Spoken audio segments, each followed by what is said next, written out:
ஜோதிட நண்பர்கள் அனைவருக்கும் வணக்கம். இன்னைக்கு நம்ம பார்க்க போற வீடியோட டாபிக் பார்த்தீங்கன்னா, இந்த ஜென்மச்சனி அஷ்டமசனி காலகட்டத்தில் ஒன்லி கெடுதல் மட்டும்தான் நடக்குமா? ஏன் நன்மையா நடக்காதா? ஏன் ஜென்மச்சனி காலகட்டத்தில் திருமணம் யாருமே பண்ண மாட்டாங்களா? இன்னைக்கு கூட ஒரு ஜாதகம் பார்த்தோம். ஜென்மச்சனி காலகட்டத்தில் கரெக்டாக மகர ராசி 2021 திருமணம் நடந்திருக்குது.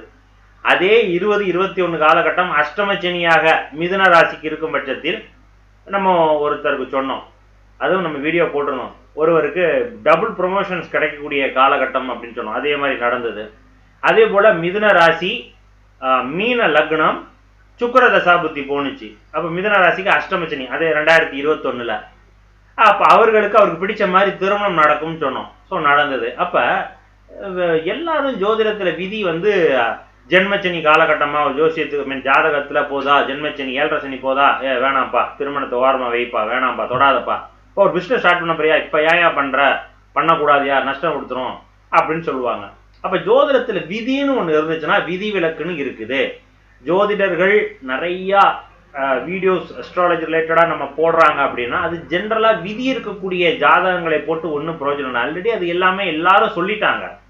சொல்லாத ஒன்று இப்படி கூட நடக்குமான்னு நினைக்கக்கூடிய சம்பவங்கள் எப்படி இருக்கும், எந்த மாதிரியான கிரக சேர்க்கைக்கு நடக்கும், இதை நம்ம சொல்லணும். அதற்கான காரணம் கரெக்டாக இருக்கா அப்படிங்கிறத சொல்லணும். இதில் தான் ஜோதிடத்தில் இருக்கக்கூடிய அந்த சூட்சுமங்கள் இருக்கு. அதை தான் இன்னைக்கு நம்ம பார்க்க போகிறோம்.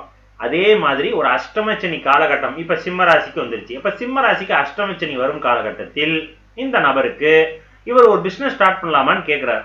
நான் ஸ்டார்ட் பண்ணலாம் சார், நல்லா வரும் உங்களுக்கு அப்படின்னு சொன்னா, அப்போ அதுக்கான காரணம் என்ன, அப்போ எப்படி இருந்தால் அது மாதிரிலாம் செய்யலாம் அப்படிங்கிற விளக்கம் தான் நம்ம பார்க்க போகிறோம். சரிங்களா? இப்போ நேரடியாகவே ஜாதகத்துக்குள்ளே போயிடலாம். இப்போ ஜாதகம் ஸ்க்ரீனில் தெரியும் பாருங்க. இதுதான் அவருடைய ஜாதகம். துலா லக்னம் அண்ட் சிம்ம ராசி. ஸோ நட்சத்திரம் என்னது? உத்திர நட்சத்திரம் 1ஆம் பாதம். இப்போ அவருக்கு நடந்துட்டு இருக்கிற தசை என்ன? ராகு தசை போகுது.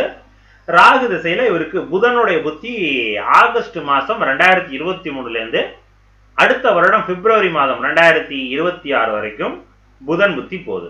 ஓகேவா? இப்ப ராகு திசையில புதன் புத்தி. அப்ப ராகு எங்க அமர்ந்து நிற்கிறார்? 2ஆம் இடத்துல அமர்ந்து நிற்கிறார். 2ஆம் பாவகாதிபதி 11ஆம் இடத்தில் பரிவர்த்தனை சூரியன் சந்திரன் மூலமாக லக்னாதிபதி 2ஆம் பாவகாதிபதி பலமா நிக்குது. ஓகே, சோ அப்ப நல்லா இருக்கு. சனி பார்வை இங்க இல்ல, நல்லா பார்க்கணும். சனி 5 டிகிரி, செவ்வாய் 24 டிகிரி. சரியா? வித்து சந்திரனோட சேர்ந்து நிக்குது. அப்ப நல்ல வருமானம் உண்டு. அண்ட் தென் இவருக்கு பிசினஸ்ங்கிற ஐடியா வந்ததுக்கான காரணமும் இந்த சந்திரன் செவ்வாய் சேர்க்கை. ஏன்? இந்த துலாலகணத்திற்கு 10ஆம் பாவகாதிபதி சந்திரன். அப்ப தொழிலை ஏற்படுத்தி கொடுக்கணும் அப்படிங்கிற ஐடியா இயல்பாகவே அவருக்கு ஓடிக்கிட்டே இருக்கும். அதன் மூலமாக வருமானம் வரணும் அப்படிங்கிற விதி இருக்குது ஜாதகத்துல அப்படின்னு சொல்லலாம். சரியா? சந்திரன் ஒரு மனம் சம்பந்தப்பட்ட ஒரு வேலை, எண்ண ஓட்டங்கள், கவிதை எழுதுறது, திங்க் பண்ணி ஒரு விஷயத்தை செயல்படுத்துறாங்க பார்த்தீங்களா, அது எல்லாமே உங்களுக்கு சந்திரனுடைய வேலையில வந்துடும். டிசைனிங் ஓரியன்டானது.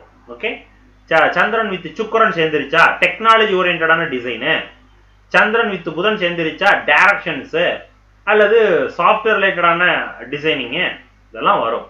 இப்போ இவர் அதுதான் கேட்குறார். டிசைனிங் ஓரியன்டான ஒரு சாஃப்ட்வேர் ரிலேட்டடான ஒரு பிஸ்னஸ் ஸ்டார்ட் பண்ணலாமா? இப்போ நடந்துட்டு இருக்கிறது ராகு தசையில புதன் புத்தி. இந்த ஜாதகத்தில் புதன் யாரு? பாக்யாதிபதி. இப்போ இந்த அஷ்டமச்சனிலாம் ஓரமாக வச்சிருங்க. அஷ்டமச்சனி ஜென்மச்சனிலாம் விட்டுருங்க. ராகு தசை புதன் புத்தி இந்த ஜாதகத்துக்கு நன்மை தருமா? கண்டிப்பா நன்மை தரும். ஏன்? பாக்யாதிபதி புதன் அங்க உட்காந்துருக்காரு. அவர் வாங்கின சாரம் என்ன? குரு சாரம். குரு தானே? குருவா ராகுவா? புதன் குரு சாரம். Yes, confirm. அப்போ குரு சாரம் வாங்கும் பட்சத்தில் கண்டிப்பாக இவருக்கு வருமானத்தை கொடுக்கணும். ஓகேவா? ஆனா இந்த வருமானம் எப்படி வரும்? டிலே ஆகி தான் வரும். எப்படி? ஒரு ப்ராஜெக்ட் பண்றாங்க அப்படின்னா அந்த காசு உங்களுக்கு டைரக்டா எடுத்து கொடுக்க மாட்டாங்க. ஏன்னா அவர் 6ஆம் பாவகாதிபதி கடன். அப்ப நீங்க கடன் வாங்கி இந்த ப்ராஜெக்ட் பண்ணுவீங்க, அதுக்கப்புறம் அந்த ப்ராஜெக்டுக்கான காசு உங்களுக்கு வரும். இது போன்ற அமைப்பு. சரி, இப்ப அந்த விஷயத்துக்கு இப்ப ஜாப் பிசினஸ் ஸ்டார்ட் பண்ணலாமா வேணாமா, இதுதான் அவருடைய கேள்வி. இந்த காலகட்டம் அஷ்டமச்சனியில வருது. இதுதான் விஷயம். இப்ப நம்ம அஷ்டமச்சனின்னு உள்ள வரும் பொழுது இப்ப இந்த பிசினஸ் ஸ்டார்ட் பண்ணலாமாங்கிற கேள்விக்கு ஜாதகம் படி பார்க்கும்போது எஸ் பண்ணலாம்னு தெளிவா தெரியுது. ஆனா அஷ்டமச்சனின்னு உள்ள குறுக்கால வந்துருச்சே, இப்ப இது ஏதாவது தடை பண்ணுமா? இதுதான் அவங்களோட பயம். இப்ப இதற்கான விளக்கம் தான் இன்னைக்கு நம்ம பார்க்க போறது. அப்ப அஷ்டமச்சனி எங்க போகுது? லக்னத்துக்கு 6ல, சந்திரனுக்கு 8 சனி போனா அஷ்டம சனி. அப்ப 6ஆம் பாவகத்தில் ஒரு பாவகிரகம் போனுச்சுன்னா என்ன அர்த்தம்? 6ஆம் இடம் கெட்டு போகுது. 6ஆம் இடம் கெட்டு போகுது. 6ஆம் இடம்ங்கிறது என்ன? கடன், நோய், எதிரி. அப்ப அந்த பாவகத்தின் வழியாக தொல்லைகள், பிரச்சனைகள் இல்லை அப்படிங்கறத அதனுடைய ஆன்சர். அப்ப சிம்ம ராசிக்கு சனி 6ல போய் கோச்சாரத்துல குரு நடப்பு தசாபுத்தியோட இணைஞ்சிருச்சுன்னா நல்ல வருமானத்தை கொடுக்கணும். இவ்வளவுதான் விதி. இப்ப பாருங்க, நடந்துட்டு இருக்கிறது ராகு தசா புதன் புத்தி. புதன் மிதுன ராசியில நிக்குது. இன்னைக்கு குரு கோச்சாரத்துல எங்க போறாரு? அதே மிதுன ராசிக்கு தான் போறாரு. ஆனா அவருக்கு 6ஆம் பாவகாதிபதி. அப்ப கடன் தான் கொடுக்க போறாரு அப்படின்னு நினைச்சிட்டு இருந்தோம்னா கடன் கொடுக்க மாட்டாரு சார் இப்ப. சரியா? ஏன்? இந்த லக்னத்துக்கு 6ஆம் இடத்துல சனி டிரான்சிட் ஆயிட்டார். அந்த குருவினுடைய பார்வையும் இருக்குது. இருந்தாலும் கோச்சாரத்துல குரு உங்களுக்கு மிதுன ராசிக்கு போகும்பொழுது கன்ஃபார்மா அதை ட்ரிகர் பண்ணி விட்டுரும். ஓகேவா?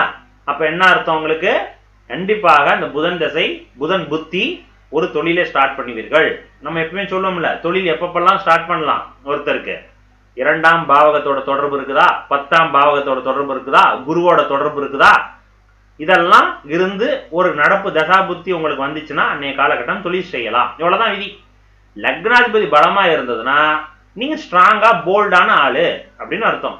லக்னாதிபதி பலவீனமா இருந்துச்சுன்னா நீங்க ஆனா பிசினஸ் ஓடும். நீங்க சொன்னா ஒருத்தன் கேட்க மாட்டான். நீங்க அதை நிர்வாகம் செய்வதற்கான திறன் குறைவாக இருக்கும். ஆனா பிசினஸ் ஓடும். உங்க பேர்ல இருந்துகிட்டு நல்லா ஓடும் சொல்லலாம். இதெல்லாம் எக்ஸ்ட்ரா ஃபிட்டிங். ஆனா மையக்கரு இந்த பாவம், இந்த குரு 2ஆம் பாவகம், 2ஆம் பாவகாதிபதி தொடர்பு. இப்ப புதன் உங்களுக்கு மிதுன ராசியில நிக்குது. குரு தான் அங்க போறாரு. நடக்கிறது ராகு திசை. 2ஆம் பாவகத்துல அமர்ந்து 2ஆம் பாவகாதிபதியை செயல்பட போறாரு. சோ இப்ப கன்ஃபார்மா 6ஆம் இடத்திற்கு சனி டிரான்சிட் ஆகிறதும், கோச்சாரத்துல குரு மிதுன ராசிக்கு டிரான்சிட் ஆகிறதும், அன்னைய டைம் மிதுன ராசியின் அதிபதி புதனுடைய தசாபுத்தி போகும்போதும் நல்ல வருமானத்தை கொடுக்கணும். இவ்வளவுதான் விதி. அந்த வருமானம் தொழில் மூலமா இருந்தானே, பிசினஸ் மூலமா இருந்தானே. அப்ப பிசினஸ் ஸ்டார்ட் பண்ணலாமா? பண்ணுங்க, நல்லா இருக்கும். இது கெடுதலை கொடுக்காது. சார், ராசிக்கு 2ஆம் இடத்தை சனி பார்த்துச்சுன்னா குடும்ப பிரச்சனையை ஏற்படுத்த. 2ஆம் இடத்துல ஆல்ரெடி குரு நிக்குது. 2ஆம் இடத்திற்கு சனியினுடைய பார்வை பெரிய அளவுக்கு கெடுதலை தராது. பயப்படவே வேண்டாம். சோ அதனால கன்ஃபார்மா இது அஷ்டம சனி காலகட்டத்தில் இந்த ராகு தசை புதன் புத்தி. இன்னொன்னு, ராகுக்கு புதன் சாஷ்டாஷ்டங்கமா இருக்குது, 6-8 நிக்குது. அப்ப அது வேலை செய்யாது சார். தசாநாதனும் புத்திநாதனும் 6-8 போச்சுன்னா வேலை செய்யாது. விதி இருக்குது ஜோதிடத்துல.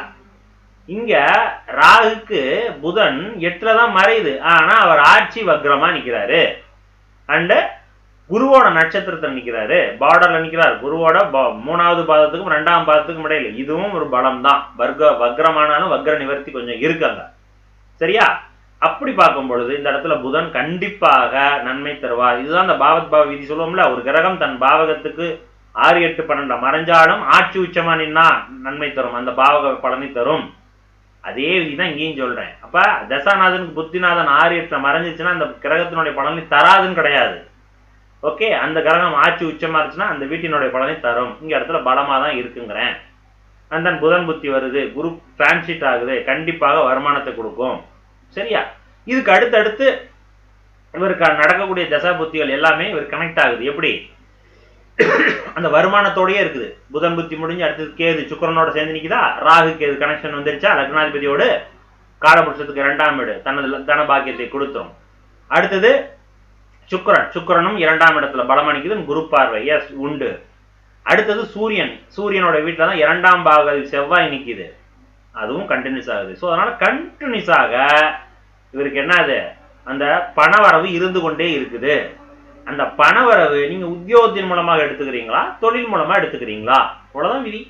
இந்த ஜாதகத்துக்கு 10ஆம் இடத்துல சூரியன் பலம், லக்னாதிபதி பலம், நடக்கிற தசை 2ஆம் இடத்துல இருந்து நடக்குது, எல்லாமே பலமா நிக்குது. பாக்யாதிபதியினுடைய புத்தி வருது. அப்புறம் என்ன, அஷ்டம சனி அப்படின்னு வர்றது இந்த ஜாதகருக்கு இப்போதைக்கு கெடுக்காது. ஓகேவா? ஸோ இந்த அமைப்புல தான் நம்மகிட்ட ஒரு ஜாதகம் வந்தது.